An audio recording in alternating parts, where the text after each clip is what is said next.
तो हनुमान जी ने स्वप्न में उसको दर्शन दिए। बोले देखो तुम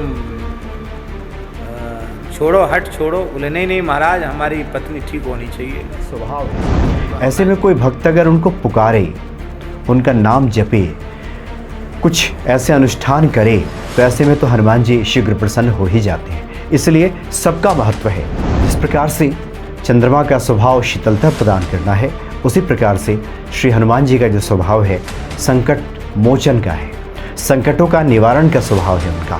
इसलिए संकटों में किसी को हनुमान जी देख ही नहीं सकते, वो उनका स्वभाव है। जय सिया राम। आप सभी को रामनवमी की हार्दिक शुभकामनाएं। राम का ऐसा नाम है जो अगर जिह्वा पे धारण किया जाए, मुख से उच्चारण किया जाए, तो भीतर और बाहर दोनों तरफ प्रकाशित हो जाता है। जिस प्रकार से घर के देहरी पे, चौखट पे अगर कोई दीप जला दिया जाए तो ये प्रकाश बाहर भी जाता है और भीतर भी फैलता है। राम नाम मणिदीप धरो, जीह देहरी द्वार, तुलसी भीतर बाहिर रहूं, जो चाह से उजियार। इसलिए गोस्वामी तुलसीदास जी कहते हैं कि जो व्यक्ति अपना भीतर और बाहर दोनों प्रकाशित करना चाहता है, तात्पर्य यह है कि इस लोक की सफलता और परलोक की सफलता अगर कोई दोनों चाहता है तो राम नाम से बढ़कर कुछ भी नहीं है। और इस राम नाम से सबसे ज़्यादा अगर कोई प्रसन्न होता है तो वो हैं श्री हनुमान जी। हनुमान जी अयोध्या के राजा हैं। चूँकि प्रभु राम ने अपने पुत्रों को, अपने भाइयों के पुत्रों को यत्र तत्र का राजा बनाया, लेकिन अयोध्या का राजा श्री हनुमान जी को बना दिया। जो लोग भी हनुमानगढ़ी श्री हनुमान जी के दर्शन के लिए जाते हैं, वो देखेंगे कि वहाँ हनुमान जी सिंहासन पे राजा की भांति बैठे हुए हैं, सोने का छत्र लगा हुआ है और उनके ठीक पीछे प्रभु राम, माता जानकी जी और अपने सभी भाइयों के साथ खड़े हैं। जिस प्रकार से एक राजा का स्वागत होता है, ऐसे हैं श्री हनुमान जी।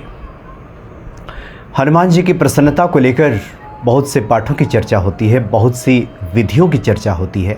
कुछ ऐसी ज्ञात विधियां हैं जिसके बारे में सभी जानते हैं, लेकिन हनुमान जी इतने दयालु हैं कि कब किस पे किस प्रकार से प्रसन्न हो जाएं, ये कहना बहुत मुश्किल है। भाव के भूखे हैं श्री हनुमान जी। इसलिए अब तक जो ज्ञात तरीके हैं जिसके बारे में सभी जानते हैं, उससे तो हनुमान जी प्रसन्न होते ही हैं। कई बार ये होता है कि भक्तों के हठ के सामने भी हनुमान जी तुरंत झुक जाते हैं, द्रवित हो जाते हैं और भक्तों के हठ को पूरा कर देते हैं। कोई भी व्यक्ति जब संसार से विमुख होकर, यानी हर तरफ से जब आस टूट जाता है, कहीं से कोई उम्मीद जब नहीं रहती और एकमेव जब व्यक्ति हनुमान जी की तरफ देखता है, तो बहुत सारी ऐसी घटनाएं हैं कि जिसमें तुरंत ही हनुमान जी की कृपा प्राप्त हो जाती है, हनुमान जी प्रसन्न हो जाते हैं। वैसे कई बार ये होता है कि हम श्री रामचरितमानस में पढ़ते हैं कि ईश्वर भाव के भूखे हैं, राम ही केवल प्रेम प्यारा। प्रेम से ईश्वर को पाया जा सकता है, लेकिन बहुत से ऐसे लोग हैं, ग्रामीण क्षेत्रों में रहने वाले लोग भी, शहरी क्षेत्रों में रहने वाले लोग भी, कि मन का जुड़ाव उस प्रकार से नहीं है अभी हनुमान जी के प्रति, ईश्वर के प्रति। लेकिन कुछ क्रियाएं वो करते हैं, कुछ उपाय करते हैं, कुछ इस प्रकार के अनुष्ठान करते हैं, उससे भी हनुमान जी की कृपा उन्हें प्राप्त हो जाती है।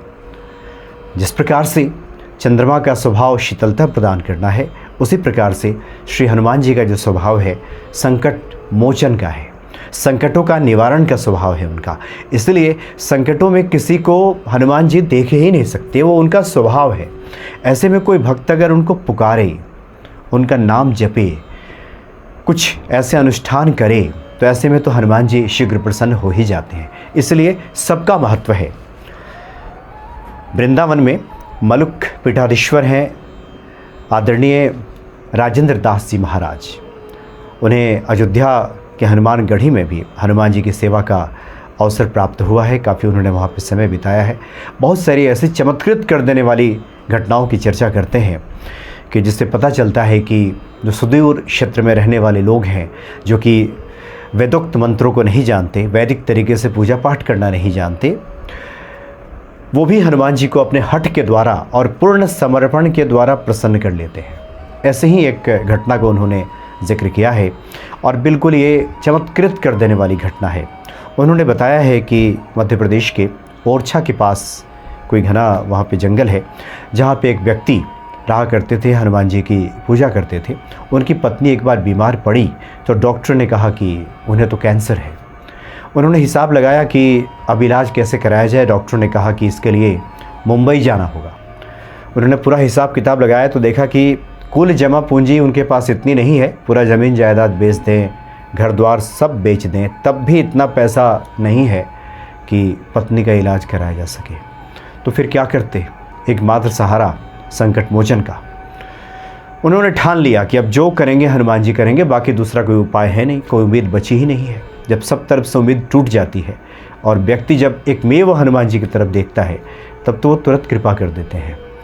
वो बैठ गए उसी घने जंगल में, कहीं कुछ नहीं था वहाँ पे। उन्होंने ठान लिया कि अब मरना है तो बस हनुमान जी के ही सामने। उन्होंने हनुमान जी का ध्यान धरा, पति पत्नी दोनों वहाँ पे बैठ गए। 3 दिन 4 दिन बीता भूखे प्यासे। स्वप्न दर्शन हुआ हनुमान जी का। हनुमान जी ने कहा कि यहाँ की जो पत्तियाँ हैं वो कूट करके पीस करके अपनी पत्नी को पिला दो, ये ठीक हो जाएगा, हठ मत करो, वो स्वस्थ हो जाएगी। हनुमान जी ने स्वप्न दर्शन दिया और उन्होंने ऐसा ही किया और उनकी पत्नी स्वस्थ हो गई। उसके बाद तो लोगों का वहाँ मेला लगने लगा। उन्होंने बड़ी अद्भुत ये कथा सुनाई है। इस कथा को सुनने के बाद हनुमान जी के प्रति ये भक्ति, आस्था, विश्वास और ज़्यादा मजबूत हो जाती। इसलिए हम चाहते हैं कि जो मलुक पीठाधीश्वर हैं आदरणीय राजेंद्र दास जी महाराज, उन्हीं के मुख से एक बार आप हनुमान जी के इस महिमा को सुने। सत्य घटना है। एक गरीब आदमी, उसकी गृहिणी को कैंसर हो गया। परीक्षण हुआ और कैंसर चिकित्सकों ने डिक्लेयर कर दिया, प्रमाणित कर दिया कैंसर है। बोले अब यहाँ इलाज नहीं होगा, इसको तो बम्बई ले जाओ। अब वो आदमी इतना गरीब था, उसने अपने मन में विचार किया कि हम अपना मकान और खेत सब बेच दें, अपने घर को ही बेच दें और अपने आप को भी बेच दें, तो भी इतना पैसा हमारे पास नहीं आ सकता है कि मैं गरीब आदमी अपनी पत्नी का इलाज करा सकूं। तो जंगल में आज भी वो हनुमान जी हैं। वहाँ महाराज बिठा दिया अपनी पत्नी को सामने, खुद भी वहीं बैठ गया। घोर जंगल महाराज, पलास का जंगल, वहीं बैठ गया। बोले अब तो बस मरना है, यहाँ धरना दे करके मरना है। हनुमान जी बब्बा के दरवाजे पे मरेंगे। बैठ गया वहीं। बैठे बैठे कई दिन हो गए, शायद 3-4 दिन हो गए। तो हनुमान जी ने स्वप्न में उसको दर्शन दिए। बोले देखो तुम छोड़ो, हट छोड़ो। बोले नहीं नहीं महाराज, हमारी पत्नी ठीक होनी चाहिए। तो हनुमान जी बोले कि यहाँ जंगल की जो पत्ती है ना, वो हमारे इस स्थान पर जिसको भी तुम घोट के पिला दोगे उसका कैंसर खत्म हो जाएगा, हो जाएगा खत्म। तुरंत उसने पत्ता घोटा पत्थर पे और पत्नी को खिलाया। महाराज पिलाते ही पत्नी स्वस्थ हो गई। आखिरी स्टेज का कैंसर था, मरणासन्न थी। अब चिकित्सा इसलिए शुरू नहीं हुई थी कि ताकत ही नहीं थी कि कीमो वीमो ये सब शुरू हो, ये सब हुआ नहीं था। वो ठीक हो गई। अब जब उसको दिखाया गया तो उसने भी एकदम ठीक, स्वस्थ। अब तो महाराज वो घोट घोट के वहाँ की पत्ती सबको देने लग गया। मंगलवार शनिवार को इतनी भीड़ होती महाराज, वहाँ लाखों आदमी इकट्ठा होता पूरे जंगल में। बम्बई, कलकत्ता, दिल्ली, मद्रास और जाने कहाँ कहाँ से लोग पहुँचते थे उस समय।